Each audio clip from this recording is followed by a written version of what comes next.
Hi everybody, today I'm going to inflate the digger tyre and hopefully get the digger moving. But first I need to solve my tyre pressure gauge. This is a Draper unit that I've had for many years, and you can see that the gauge broke, the pipe is split, it leaks from all these joints, and I put on a PCL end because the other thing just would not work. I think it's time to replace this. So I've ordered a PCL Air Force Mark IV tyre inflator.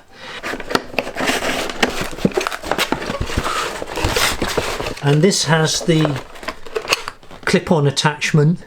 I bought myself a proper adapter, a 1/4 inch BSP tapered thread on this to go into the end of the inflator. Now I'm not going to put any PTFE tape round to start with. I'm going to see if this actually works without. So we just make sure there's nothing in there.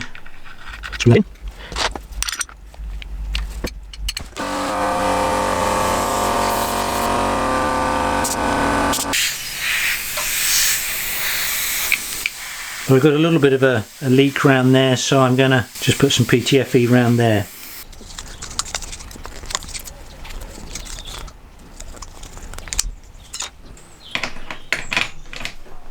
Back on again.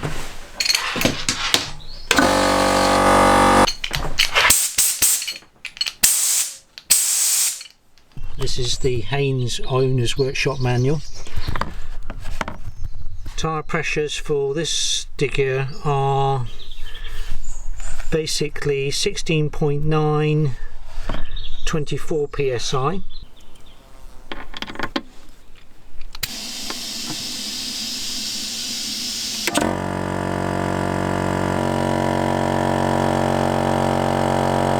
So what I can tell so far is that it's holding the pressure. I can't hear any leaks, but with the damage to the rim in several different places and a slow leak, there doesn't appear to be anything leaking out of the actual valve itself. But I think time will tell that there's a problem with this wheel or not.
pretty chuffed about that. The tyre seems to have maintained its pressure. We'll have to see how that holds up over a couple of days with weight on it. A lot of creaking and groaning, lots of movement within the worn pins and bushes and things like that. So I've gone all around, no leaks in the hoses. Anyway, I'm pretty chuffed about this. It's moved, and that's what I needed from this. It's been a heck of a long time. I think I'm going to go and take it for another drive now.